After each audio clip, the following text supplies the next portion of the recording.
ओम शांति। आज मैं आप लोगों के सामने बाबा के साथ का अपना अनुभव शेयर करना चाहती हूँ। आई होप आपको उसमें से कुछ सीखने को मिले, कुछ आपकी भगवान के प्रति, बाबा के प्रति भावना बढ़े, श्रद्धा बढ़े, कुछ आपके क्वेश्चन का आपको भी आंसर मिले। मुझे बाबा का परिचय, ओम शांति का परिचय 7 दिन का कोर्स 26 जनवरी 2009 को मिला। मैं ऊपर धूप में दोनों बच्चों के साथ बैठी थी छत पे। किसी ने आवाज़ लगाई नीचे से कि ऐसे ऐसे करके ओम शांति की क्लासेस लगी हैं, तो आ जा जल्दी। मैं ऊपर से पूछने लगी उसको, ओम शांति क्या होता है, क्या है ये बताओ तो दे कुछ। तो मुझे कुछ पता नहीं था इससे पहले ओम शांति क्या चीज़ होती है। तो उसने कुछ ज़्यादा नहीं बताया। चलते चलते उसने कहा तो जल्दी से आ जा, बस तुझे वहाँ पता चल जाएगा। मैं जल्दी से भाग ली अपने दोनों बच्चों को लेके। मेरे दोनों बच्चे छोटे छोटे थे उस टाइम, बहुत छोटे थे। दोनों मेरे साथ चल दिए और दोनों शरारत नहीं करते थे, अच्छे से बैठ जाते थे। दोनों बैठ गए मेरे साथ। जैसे उनका एक दिन का लेसन, एक चैप्टर पूरा हो चुका था, तो उसने मेरी तरफ देख के दीदी ने कहा, एक दीदी को पहले बार ही देखते मुझे बहुत अच्छा लगा। बहुत सुंदर दीदी थी वो, और सफ़ेद साड़ी में बहुत और भी सुंदर लग रही थी, जैसे देवी लग रही थी। इतनी खुश हो गई, इतनी मेरे को पहली बार देखा ऐसे ऐसे कपड़ों में किसी महिला को, किसी बहन को, और मैं बहुत प्रभावित हुई उससे। और जैसे दीदी ने कहा कि भी आपका तो कल का एक लेसन रह चुका है, तो मैं रिवाइज़ करवा देती हूँ। उसने रिवाइज़ करवाया तो मुझे बहुत अच्छा लगा। ऐसे मेडिटेशन के बारे में बताया, मैं मेडिटेशन करने लगी, मुरली पढ़ने लगी, सेंटर जाने लगी भोग के लिए। सभी जाती थी वहाँ से महिलाएं। ऐसे ऐसे मेरी बाबा के प्रति, भगवान के प्रति लगन बढ़ गई। जैसे मुझे जो चाहिए था मुझे मिल गया। मुझे बहुत खोज रहती थी भगवान की, भगवान कैसा है, कहाँ है, वो धरती पे है भी कि नहीं है तो दिखता क्यों नहीं है तो वो दुनिया को बदलता क्यों नहीं है। ऐसे ऐसे क्वेश्चन रहते थे। ऐसे ऐसे लोग हैं, कैसे दुख दे रहे हैं, एक दूसरे को तंग करते हैं, धोखाधड़ी करते हैं, बेईमानियाँ करते हैं, तो भगवान क्यों नहीं रोकता इनको। ऐसे ऐसे करके मेरे बहुत सारे संकल्प चलते थे। तो ऐसे जैसे जैसे ही मैं बाबा की बनी, तो कहते हैं ना, भगवान जब किसी को अपनाता है तो परीक्षाएं भी बहुत लेता है, ऐसे ही नहीं अपनाता। तो मेरी परीक्षाएं शुरू हो गई। मुझे रोका टोका जाने लगा, भी तुम मत जाया करो सेंटर। लेकिन हाँ, जब मुझे बोलते थे मैं मना कर देती थी भी मैं नहीं जाती। मैं जाती भी नहीं थी, मैं नहीं जाती थी सेंटर। मुझे अपना घर पहले चाहिए था। हर लेडीज़ को होता है ऐसे ही कि भी सबसे पहले अपना घर होता है, और वो कहीं जाती भी है तो अपने घर की सुख शांति के लिए ही जाती है ना। तो ऐसे में बंद हो जाती थी, तो फिर मुझे टेंशन शुरू हो जाती थी, उलझने, वो समस्याएं। टेंशन तो मुझे पहले भी थी, और लेकिन बाबा को लेके और भी मेरे मन में क्वेश्चन, सवाल भगवान के प्रति और बढ़ने लगे। अभी अभी तो मुझे क्वेश्चनों के मेरे आंसर मिले थे, अभी अभी ये सभी। तो फिर मैं कहने लगी, घर पे बात करती थी, ऐसे ऐसे मुझे और भी टेंशन हो रखी है, आप लोगों को क्या मिलता है, अभी मैं जाऊँगी तो थोड़ा रिलैक्स ही फील करूँगी। कौन सा कोई बड़ा पहाड़ आ जाएगा, कौन सा क्या हो जाएगा भाई। ऐसे ऐसे थोड़ा सा उनसे बात करती, क्या दिक्कत है इसमें। तो कहते चले जाओ। ऐसे मैं चली जाती, जब मुझे परमिशन मिलती तो मैं चली जाती।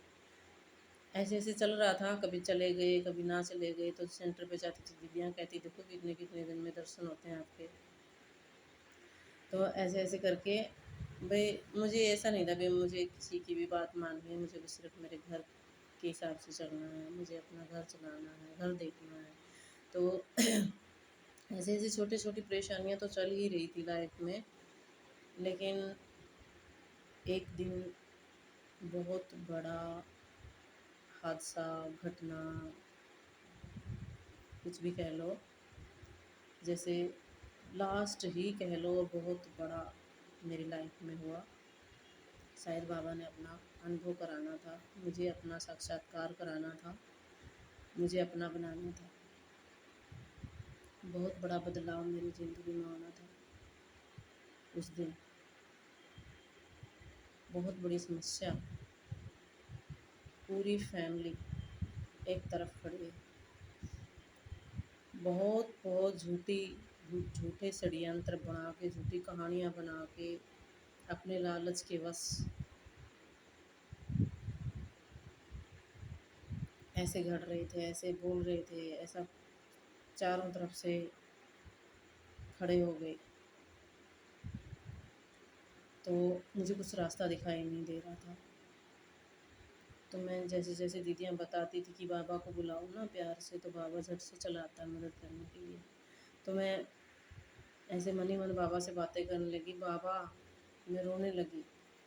बाबा, आज तक क्या कम समस्याएं थी जो इस समस्या की भी अभी बाकी थी, और कितनी परीक्षा लोगे मेरे आप। मैं बाबा को ही कर रही थी ब्लेम सारा। हालांकि होता कुछ नहीं है, हमारे कर्मों के हिसाब से ही होता है, भगवान का कुछ हाथ नहीं होता उसमें। भगवान तो बल्कि हमारी मदद करते हैं। जैसे कि माँ बाप अपने बच्चों को खुश रखना चाहते हैं ना, तो भगवान भी तो हमारा माँ बाप है, उसके लिए तो गाते हैं ना, तो मेरे माता से तो मेरे पिता, है ना। तो ऐसे ऐसे मैं बाबा को ब्लेम करे जा रही थी, भगवान को ब्लेम करे जा रही थी। आप हो ही नहीं इस धरती पे, हो तो मेरी इतनी परीक्षाएं क्यों लेते, मैंने किसी का क्या बिगाड़ा है। देखो मेरी इतनी भी गलती नहीं है, सारी गलतियाँ उनमें हैं, सारे बुराइयाँ उनमें हैं, और फिर भी वो देखो कैसे कलयुग के, देखो कैसे कैसे रूप हैं, वो आज सही बन के सभी कैसे खड़े हैं, और मुझ पे जवाब थोपे जा रहे हैं, और मुझे किसी का जवाब भी देना नहीं आ रहा ढंग से। वो एक से एक कितने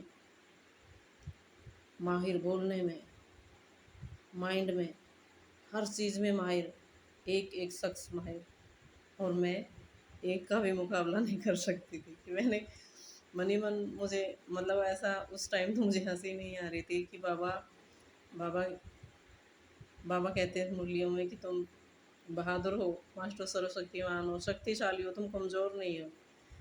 मैं रट सोमान रटती भी थी, सोमान बोलती थी, लिखती थी कि मैं मास्टर सर्वशक्तिमान हूँ। बाबा, मैं कहती तो थी, लेकिन मैं कहाँ की शेरनी हूँ, कहाँ की सर्वशक्तिमान हूँ मैं, कहाँ की मास्टर सर्वशक्तिमान हूँ। मैं कुछ नहीं कर सकती।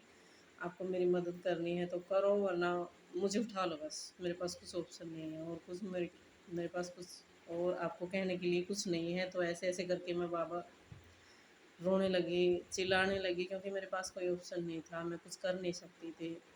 नारी को तो वैसे ही अबला कहा जाता है ना। और मैं उन अबलाओं में से, बेचारियों में से थी, जो पूरी तरह अपने पक्ष में बोल भी नहीं सकती थी। भी मैं पूरी तरह सफाई दूं, मैं निर्दोष हूँ। और वो इतने एक्सपर्ट झूठ को सच साबित करने में खड़े खड़े कर दें। तो मुकाबला तो ज़बरदस्त था, है ना।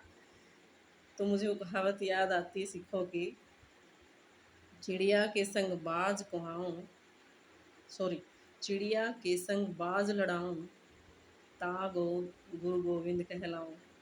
तो मुझे बहुत ये वैसा ही कुछ नज़ारा दिख रहा था कि एक तरफ तो बाज जैसे सातिर शक्तिशाली लोग, और दूसरी तरफ मैं एक चिड़िया।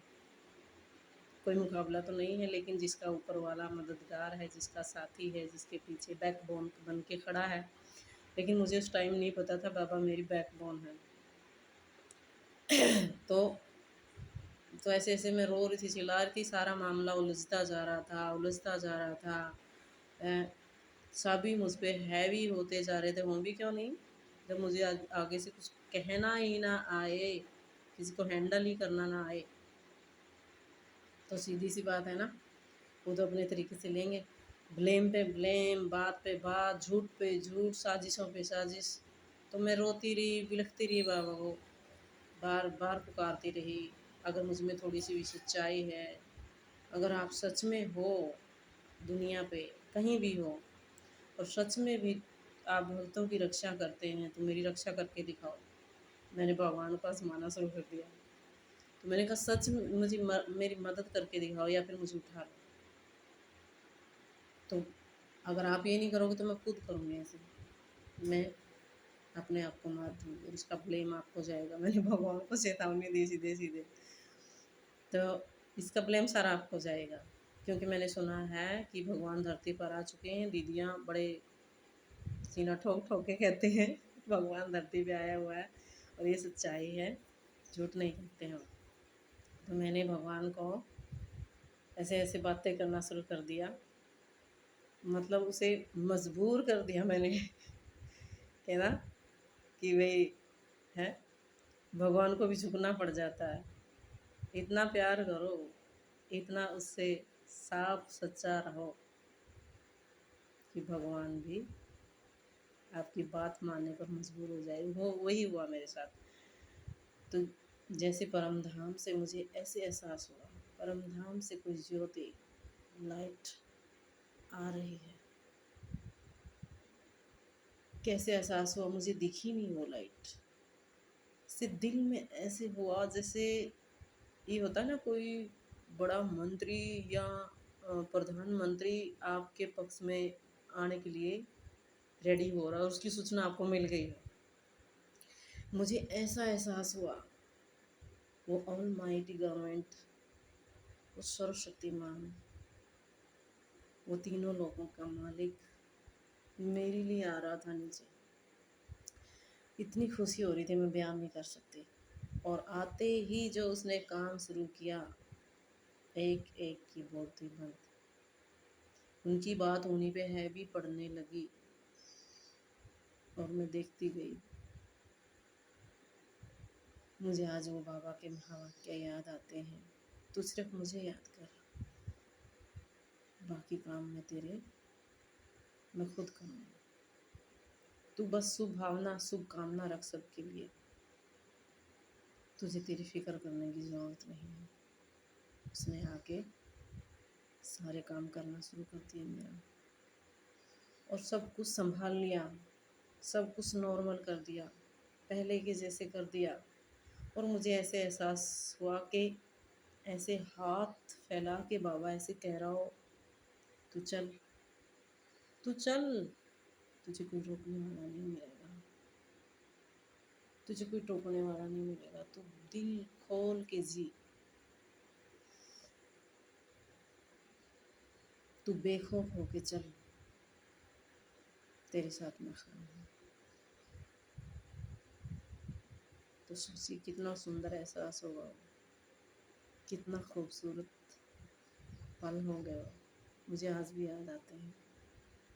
वो तो कई साल दिए हैं, कई साल बीत चुके हैं, लेकिन मुझे आज भी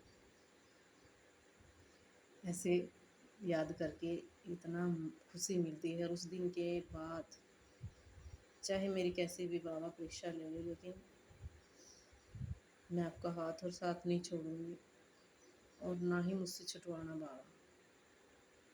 ओम शांति।